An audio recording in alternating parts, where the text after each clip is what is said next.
Hey everyone, it's Mikki here. You're listening to Mini Mikipedia on a Monday, and today I want to chat about natural supplements.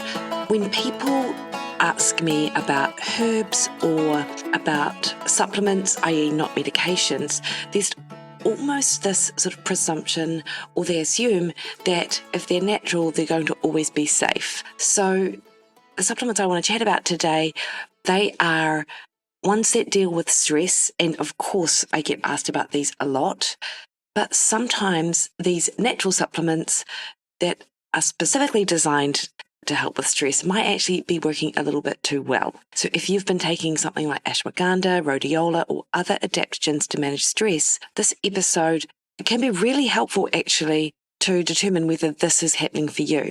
So it's no surprise that particularly with this influx of information on perimenopause and menopause, the wellness industry really has exploded with supplements marketed for stress, cortisol management, and adrenal support. If you walk into any health food store or scroll through social media, and you will see countless products promising to balance your stress hormones naturally, and because they are quote unquote natural, many people just assume they're inherently safe or you can't really overdo it. However, these supplements work precisely because they really do affect our physiological systems in the body. The same mechanisms that make them potentially helpful also mean they need to be used thoughtfully.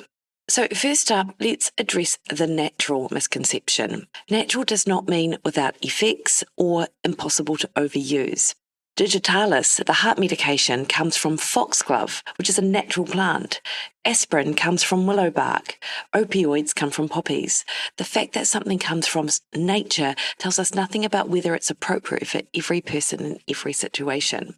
And when we take supplements that lower cortisol or affect our stress response, we're intervening in one of the body's most fundamental systems, and that's the HPA axis. So the HPA axis, the hypothalamic pituitary adrenal axis, is your body's central stress response system. So the simplified version, your hypothalamus in your brain senses stress. It signals your pituitary gland. This tells your adrenal glands to produce cortisol and other stress hormones. The system is supposed to ramp up when you need it and calm down when you don't. It isn't just about stress. It affects your immune system, blood sugar regulation, blood pressure, inflammation, sleep-wake cycles, and way more. The concern with certain supplements is that they suppress or dysregulate this axis. That might be exactly what you need if you genuinely have elevated cortisol from chronic stress. But if your HPA axis is functioning normally, or especially if it's already underactive, further suppression can cause problems. So today I'm going to walk through 5 major supplements that can affect your HPA axis, and we'll cover what it is and why people use it, what the research shows, how it works in your body, and any potential benefits and important concerns, and who should be cautious. First up, ashwagandha. Ashwagandha, or Withania somnifera, is one of the most important herbs in Ayurvedic medicine, where it's been used for thousands of years. It's classified as an adaptogen, which theoretically helps your body adapt to stress. The name literally means smell of a horse in Sanskrit because both of its scent and because it's traditionally associated with strength and vitality. And in recent years, it's become one of the most popular supplements in the Western market for stress management, sleep, and anxiety. So there are multiple systematic reviews and meta-analyses showing that ashwagandha can reduce cortisol levels and improve stress and anxiety scores in human trials. A 219 systematic review found that ashwagandha significantly reduced cortisol levels compared to placebo across multiple trials. We're seeing reductions in the range of 11 to 32% in stressed population. And studies also show improvements in anxiety, stress perception, sleep quality, testosterone levels in men for some studies, and potentially thyroid function improvements as well.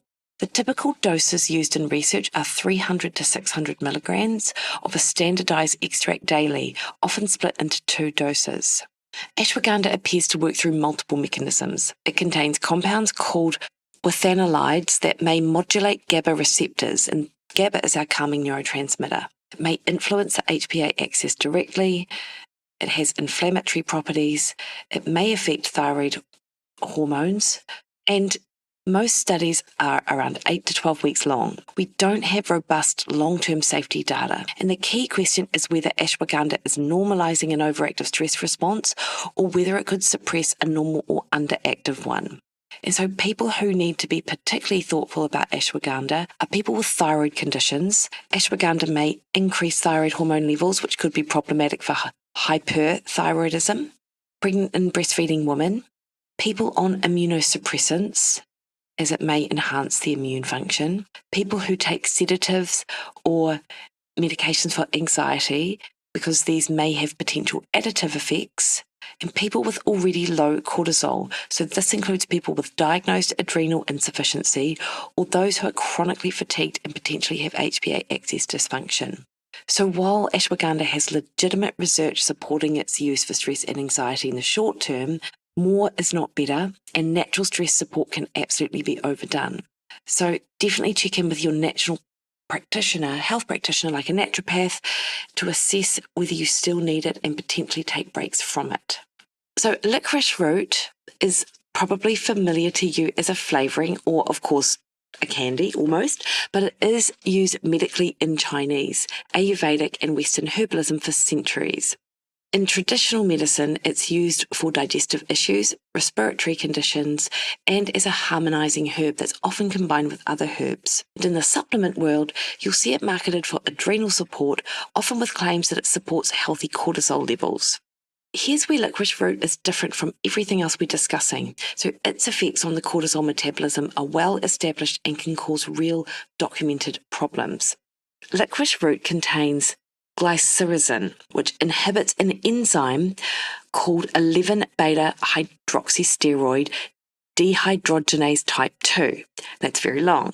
This enzyme normally converts cortisol to cortisone, which is an active form in your kidneys. When you inhibit this enzyme, as what licorice root does, cortisol levels effectively increase in certain tissues, and this can lead to a syndrome called pseudoaldosteronism. When you inhibit this enzyme, cortisol levels effectively increase in certain tissues or remain elevated, and this can lead to a syndrome which mimics having too much aldosterone, which is a hormone that regulates sodium and potassium. And this isn't theoretical, it's clinically documented. And regular consumption of licorice can cause high blood pressure, low potassium levels, fluid retention, and in severe cases, dangerous heart rhythm problems. And it's even had warnings issued from associations like the FDA, and particularly regarding black licorice candy and licorice tea. So the effects are dose dependent. Eating a piece of licorice occasionally is not the problem, but regular consumption of licorice supplements, certain licorice teas consumed daily, products with high glycyrrhizin content can absolutely cause issues, and relatively quickly. So we're talking weeks and not years. And I've had a client who was just about put on high blood pressure medication until the doctor asked her about her licorice tea consumption, and it was revealed she was drinking 6 cups a day. Getting off that licorice tea absolutely resolved everything. So DGL, which is a supplement, or deglycerinated licorice, has that glycerin removed and it doesn't have these effects. And that's used for digestive issues and doesn't affect cortisol metabolism. So people who should strictly avoid regular licorice root is anyone with high blood pressure, anyone with heart conditions or arrhythmias or kidney disease, anyone taking diuretics, as licorice can worsen potassium loss, anyone on blood pressure medications, pregnant women, and even healthy people shouldn't use licorice root supplements long-term without medical supervision. So this is the one supplement on our list where we have strong documented evidence of clinical harm from regular use. And the paradox is that it is often marketed for adrenal fatigue when it actually increases cortisol effects rather than supporting healthy cortisol production. So if you're taking licorice root regularly, talk to your healthcare provider and monitor your blood pressure and potassium levels. So our third supplement is phosphatidylserine, PS, and this is a phospholipid. It's a type of fat molecule that's a normal component of cell membranes, particularly abundant in brain cells. You get some from food, particularly organ meats, though modern diets are generally low in it, and your body also synthesizes it. As a supplement, phosphatidylserine has been studied for cognitive function, particularly in aging populations, but it is also marketed specifically for cortisol management, particularly in athletes and fitness enthusiasts who are concerned about cortisol's effects on muscle recovery and potentially sleep. So multiple randomized controlled trials have shown that phosphatidylserine supplementation can blunt the cortisol response to physical and psychological stress. A frequently cited study gave participants 400 or 600 milligrams of phosphatidylserine before exercise, stress tests, and found significant reductions in cortisol response compared to placebo. Other studies have shown similar effects with psychological stresses. There's also research on phosphatidylserine for cognitive function, particularly in older adults, showing some improvements in memory and cognitive processing. The mechanism here might be related to maintaining healthy cell membrane function in the brain rather than anything to do with cortisol. So research typically doses 300 to 800 milligrams a day, and often 400 milligrams is the standard dose. The supplement is generally derived from soy or sunflower lecithin, and here's what we need to consider. Blunting your cortisol response to stress in a lab setting demonstrates that PS affects the HPA axis,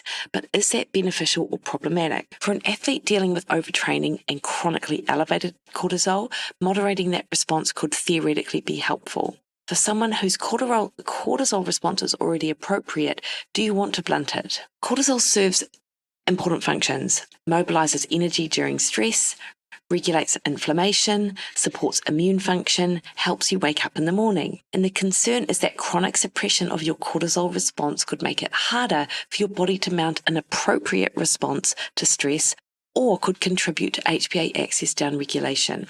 While I have suggested people try PS when they wake up in the middle of the night if they feel that sort of elevated stress response, at that dose of about 400 milligrams, we do still need to be cautious. So if you have symptoms suggesting low cortisol, chronic fatigue, difficulty waking, low blood pressure, dizziness, if you're taking other cortisol-lowering supplements, if you're on medications that affect cortisol or HPA axis function, or if you have a diagnosed adrenal insufficiency, you do want to be cautious with this.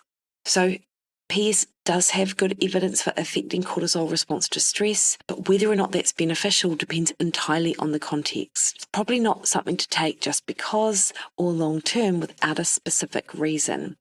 And if you are using it, periodic breaks make sense, and paying attention to how you feel, particularly in your energy levels, stress response, and recovery is super important. So rhodiola rosea is an adaptogenic herb that is again recommended in a stress response.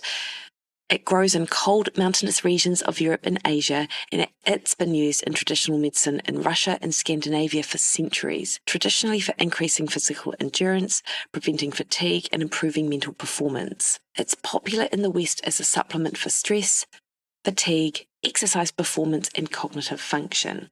The research on rhodiola is mixed, which is important to acknowledge. So there are studies showing benefits and studies showing no significant effects. Where it shows benefits suggests rhodiola may reduce fatigue scores in a stress-related fatigue, improve attention and cognitive performance under stress, reduce cortisol response in some studies, and potentially improve depression symptoms in mild to moderate depression. However, many studies have methodological limitations: small sample sizes, short duration, lack of ability to replicate.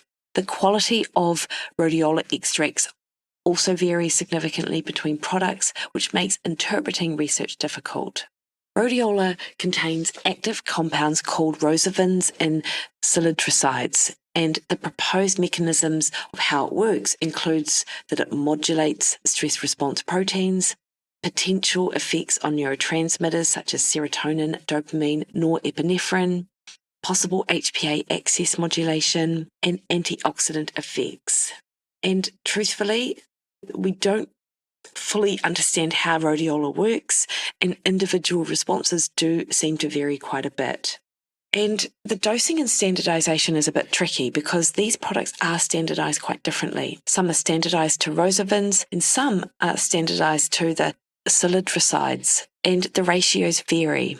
So research that uses doses ranging from 200 to 600 milligrams daily of these various extracts The most commonly cited standardization is 3% to the rosavins and 1% to the salitricides, reflecting the natural ratio of the root. So the primary concern with long-term rhodiola use is that if it does lower cortisol and modulate the HPA axis, we don't have good long-term safety data because, again, most of these studies are 4 to 12 weeks. Some people report feeling stimulated or jittery from rhodiola, while others find it calming. This suggests individual variation in response to it, possibly related to the baseline neurotransmitter levels or stress states. Some practitioners recommend taking rhodiola in the morning rather than the evening if you find it stimulating, and cycling it, so using it for a month or two and then taking breaks. So you do want to be cautious with rhodiola if you have bipolar disorder, as there are some case reports of some manic episodes, if you are on antidepressants or anti-anxiety medication because of potential interactions, if you have autoimmune conditions which have there's that theoretical immune stimulation, or if you're pregnant or breastfeeding. So rhodiola does have traditional use history and some research support, but the evidence is less robust than for ashwagandha and individual responses vary. So it's probably best used short-term for specific situations like acute stress or demanding periods rather than as a long-term daily supplement.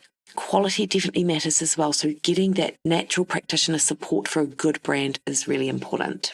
And finally, we've got holy basil or tulsi. So holy basil is considered sacred in Hinduism and has been used in Ayurvedic medicine for thousands of years. It's not the same as the basil plant that you use in your cooking, though they are, of course, related. In traditional use, it's considered an adaptogen and is used for stress, respiratory issues, metabolic support, and as a general promoter of health and longevity. So the research on holy basil is interesting, but it is preliminary. So most studies are small or conducted in animals. There are some clinical trials, however, and the research that's been done shows potential benefits for reducing stress and anxiety, lowering cortisol, improving metabolic markers like blood sugar and lipid profiles, for cognitive function and immune modulation. However, whilst there are randomized clinical trials showing that holy basil has reduced anxiety and stress symptoms and showed trends towards cortisol reduction, not all research replicates these findings. And preclinical or animal research also shows it can work in multiple mechanisms, affecting neurotransmitters, anti-inflammatory action, and potential HPA axis modulation. But there's a challenge with holy basil as well. There is significant variation in products. The active compounds include ursolic acid, rosmarinic acid, and eugenol, but standardization varies widely between manufacturers.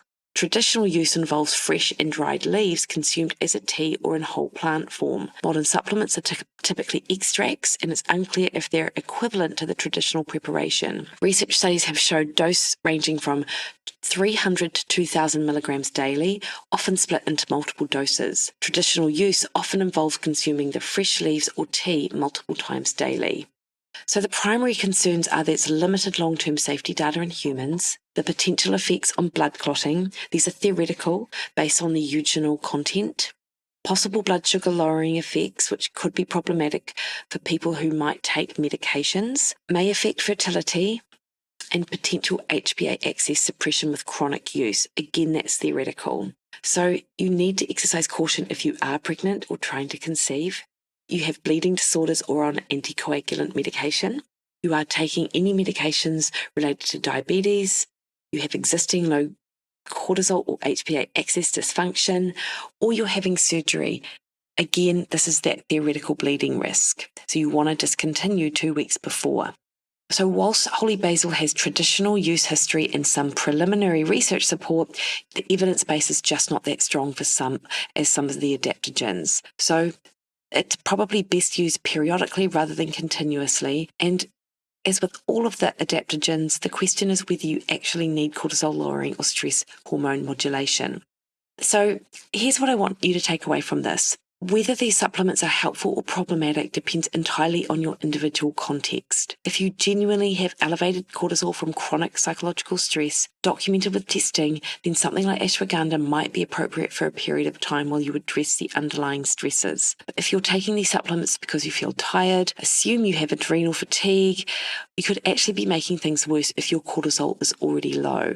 And just briefly, adrenal fatigue is not a recognised medical diagnosis, but it is what people understand out there in sort of that social context. The theory is that chronic stress can wear out your adrenals, leading to low cortisol. So while HPA axis dysfunction is real and can occur, it is more complex than your adrenals being fatigued.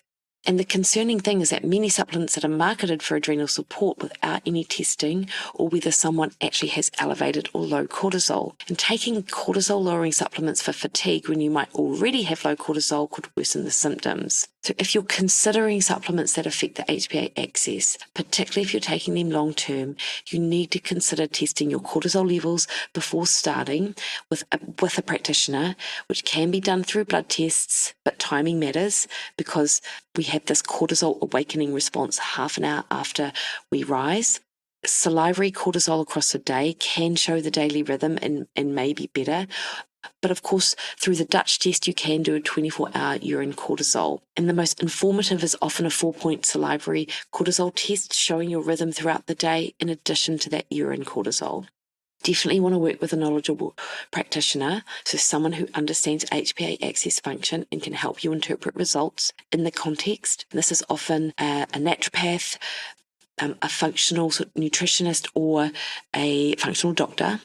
You definitely want to monitor your symptoms, so pay attention to energy, sleep, your stress response, blood pressure, and overall well-being. If you feel worse, that is information, remember that. And to take periodic breaks. So consider cycling them and taking periodic breaks of around 2 to 4 weeks to allow HPA axis to function without intervention. So just don't get caught in that more is better trap. And there's a tendency in the wellness culture to stack multiple supplements thinking that combining adaptogens will create some sort of synergistic super effect. But if you're taking ashwagandha and rhodiola and holy basil and phosphatidylserine, you're potentially multiplying the cortisol lowering effects, which isn't necessarily beneficial. Start with one thing at a time at a modest dose and actually evaluate whether it's helpful or before adding more.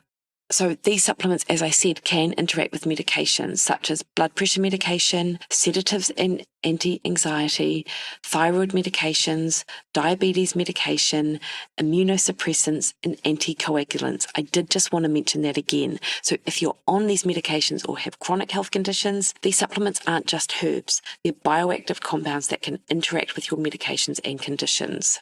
And most of these supplements don't have adequate safety data for pregnancy or breastfeeding either. Also, the supplement industry is not well regulated, so there is significant variation in the active compound content, any contamination with heavy metals or substances, and the accuracy of the labelling. So using products from reputable manufacturers who do third-party testing, look for NSF, USP, or consumer lab verification does matter. Also, remember that if you have some stress response that you're trying to combat, behaviour and addressing that stress response is going to be way more important than any supplement, which can help supplement an already good routine. So before reaching for supplements, consider sleep. Nothing affects your HPA axis function more than chronic sleep deprivation. Stress management, like mindfulness, therapy, boundary setting, time management, meditation. Exercise, both too much or too little can affect cortisol. Blood sugar regulation, eating regularly, a good protein dose, as I always talk about. Finding balance here is super important. And social connection and purpose. These have profound effects on stress physiology, and really thinking about your relationships with people and those around you is super important. And of course, addressing psychological trauma. Sometimes chronic stress has roots that need therapeutic attention. And supplements might be a useful tool, but they work best as part of this comprehensive dose. So, natural does not mean harmless, and context is everything. Definitely test where possible to see whether you truly could do with using an adaptogenic herb, and always choose a quality supplement and get some support from a practitioner on this. More is not always better, and lifestyle first and foremost, because supplements cannot replace adequate sleep, stress management, and healthy living. And work with knowledgeable practitioners, especially if you have complex health issues or you're on medications. So the rise of adaptogenic and stress supplements reflects something real, for sure. Many people are dealing with chronic stress and are looking for support. But we need to approach these tools with respect for their effects and thoughtfulness about whether they're appropriate for our individual situations. I don't want to scare you away from these supplements that might genuinely be helpful, but I just want to encourage a more nuanced, informed approach when we're making decisions based on understanding rather than marketing claims. So, if you want any more information on these supplements, I highly recommend going to examine.com. They are an independent research base which looks at all of these supplements, and you can just do a quick search to get a broad overview of what's going on. Hopefully that's helpful. One final message. I have my webinar this Wednesday, 1 p.m. and 7 p.m. New Zealand time. Fat loss in the festive season. If there's ever a time to be stressed, it is around this time, and often people are stressed around their food and, of course, fitting in their exercise. So I'm going to talk you through some really effective strategies to help you navigate the festive system. So we'll put links in the show notes to sign up. Would love to see you. Any questions around this, DM me. I'm on Instagram, Threads and X at Mikki Williden, Facebook at Mikki Williden Nutrition, or head to my website, mikkywilliden.com. All right, team, you have a great day. See you later.